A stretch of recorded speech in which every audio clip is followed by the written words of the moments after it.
Okay, Hasim, how do they do it here? Do I pick a person, or they just, you just go they pull lottery tickets, or what they got? You go Shout for it. over each other. Might be that. You yell over each other. Well, we're not gonna do that. What's your name? I'm Will. You're up, Will. What do you got? I'm with Penn State Athletics. I'm filming. You're filming. What's your name? Norries Ryan from the Asbury Park Press. Okay.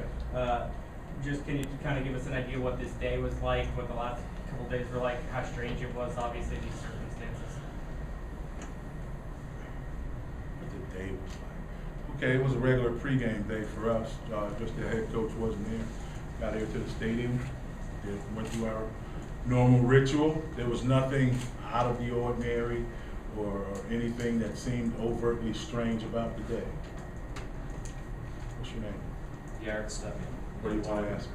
I guess going into that decision to kick it on the field, did it ever cross your mind to maybe go for it in that situation? Yes, it did. Why Is there did- another part to that question? Why did you decide to kick it? Well, I decided to kick it. It was 4th and 11, 4th and 10 from the 11. We had just run what we thought was one of our very good choices in that distance, so we decided to kick the field goal. What's your name? I'm Josh, Where you from? ESPN. Here we go, Josh. All right, well, you talked about how the days leading up to today was. What was like being on the sideline at this game, in terms of the atmosphere and, you kind of trying to spearhead, Rutgers today? Was it unusual for you? Did it feel odd without Kyle Flood by your side? What were the emotions that ran through your mind today? I worked for a guy for a while that said to take the emotion out and coach the player, and that's the situation I found myself in today. Have to help the coaches as well as I could, help my players as well as I could. It wasn't overtly odd or anything of that nature. It happened really quick at the end of the week, so it's kind of like a guy coming off the bench and he does okay, and then all of a sudden he's got to play a full game the next day. It wasn't a big deal. Really, it wasn't. A lot of people make it sound like it was a lot bigger than it was. What's your name? I'm Sam from Scout. What do you want to ask me, Sam? I want to ask how much was Darius Hamilton able to do this week, and was it a boost to have that captain back and have him in the rotation? I tell you what, I was excited for Darius to get back out and play. He had been chomping at the bit to come out and play. I left it to Coach Panagos and Coach Flood. They talked about how many plays he would have in the rotation. So I'm sure Coach Panagos kept him to that. I want to give somebody else. I'm Tara from the Record. When all of the negative attention, which I know you're aware of leading into this game, do you think it wore on the players at all? I don't think it wore on the players. Not at all.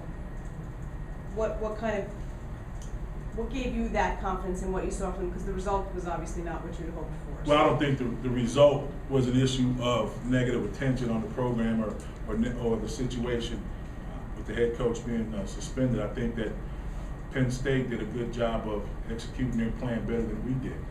They ran the ball very effectively against us. Like I said, outside, they had a 2-play drive in the second half where Barkley had 2 carries for a touchdown.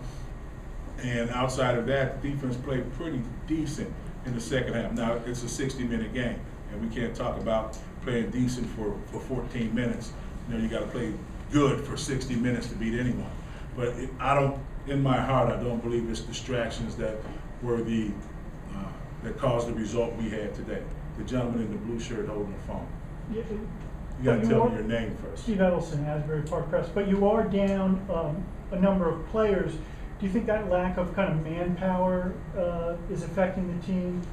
No, I don't. I don't think that lack of manpower is affecting the team. I think that on offense, we've got to be able to live by one of our first tenets. We've got to be able to run the football. And we've got to be able to block the guy and move a person against his will. And we've got to be able to protect the passer and give him an opportunity to throw the football. We've got to run crisp routes. And we got to run the ball better than the players block for them. Defensive tackles got to tackle. You got to take the adjustments from the defensive staff. You got to be able to fit the runs. You got to stop the run, and you got to wrap up and bite the ball and bring the guy down. It had nothing to do with the players that weren't there. The players that were there have been trained the same way and have the same responsibility. The young lady with the green shirt on and the glasses. All right, you just filming. Ma'am. You're just filming. Well, Coach, Oh, yes, sir. Wait, did you feel like you were battling starting field position all day today? I think No, we started out backed up. And then, you know, people don't feel like it was a crowd noise that caused that first penalty. That wasn't the case. I think I haven't looked at the starting field position. It felt like that at times. I haven't had a chance to see the average drive start. So I don't want to give you an uninformed answer. But there were times where I thought we had a long field to go on quite a few occasions. Only of your first 12 drives, only one started behind the 25. Then you've answered the question. Yes, sir. Kevin Xavier, Daily Targum. Coach, the game seemed to swing in the second quarter. They put up 21 points. What do you think happened in the second quarter? Well, let me try to run it through my mind here. That the last touchdown they got was solely on me. I didn't catch the efficiency that we have, and they had the 80-yard, that big 80-yard, I think it was 80-yard run, might have been a 70-yard run. And that changed the complexity somewhat more than it already had. But they drove the ball on us a couple of times to get those first 2 touchdowns that they got in the second quarter, and we couldn't put anything together consistently to keep a drive going outside of the one that we had in the first quarter. So our lack of consistency and leaving the defense out there to just have to stop so many plays, it rode against us at some point. The gentleman leaning in with the glasses behind the guy with the checkered shirt. Josh Elsas, Our Football Show. Coach, obviously no one wants to become a head coach this way, but are you at least having fun doing it? I didn't have any fun tonight. I'm sure that no one would want to become a head coach this way. But sometimes you don't get to choose the situation that you're in. So you just have to accept the brutal reality of the situation you're in, and you have to face it head on. And it's my responsibility on game day to make sure that the young men execute the plan. And I failed in that today. The gentleman behind me. Mark Poole, alternate mayor. Coach, does the loss sting any extra based on the fact that fans and players to some degree have been trying to make this a rivalry over the past year? No. Do you consider Penn State and Rutgers to be rivals? Well, when you look at the all-time series, I think that Rutgers has beat Penn State twice, and PSU has won now 24, or maybe it might be 27, I'm not sure. I would think that we would have to win some more games against them before someone would call it a rivalry. This gentleman here. Norries, Jerry from the Asbury Park Press. You got a lot of people here from Asbury Park. Is anyone left from Asbury Park? No, nobody left. Why didn't Reading play? Why didn't Reading play? I didn't put Reading in. Would you have had the authority to? Pardon me? Would you have had the authority to, or was I that would have. discussed? Right, okay. Well, why didn't you put him in? I didn't think the situation called for Hayden to go into the game. How do you feel about Lavielo's play? I'd have to go back and watch the film. I don't want to give you an answer that's not fully qualified. How much did you and Coach Flood talk this week about making a quarterback change? It was all just left up to you once the game started?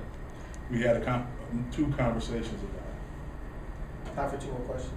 Coach, a lot of eyes have been on Rutgers. 7 arrests, along with Flood being suspended. Say Coach Flood. Beg your pardon? Say Coach Flood. Coach Flood. Thank you. Is this program out of control? And even if it's not, what kind of impact has all this had on the team? Program isn't out of control, and I'm not going to speak on the impact that it's had on the team. Coach, a lot of the big runs came up the middle. Did you see anything, before looking at the film, was there any deficiencies that you noticed, or mental mistakes, or alignment that was out of whack that allowed them to gash you for so much up the middle? I can't give you a qualified answer to that because I wasn't with the defense all week. I was on the headset with them. Coach Rossi and Coach Fraser were talking about the adjustments that needed to be made and where we were deficient on those runs that we did. We did a good job. They did a good job adjusting to them in the second half, and a couple got out against us in the second half after the adjustment was made, and we've got to play better. In all 3 phases. How about the He said 2 more. Are you allowing any more? No, that's it. Thanks, Coach Wilson.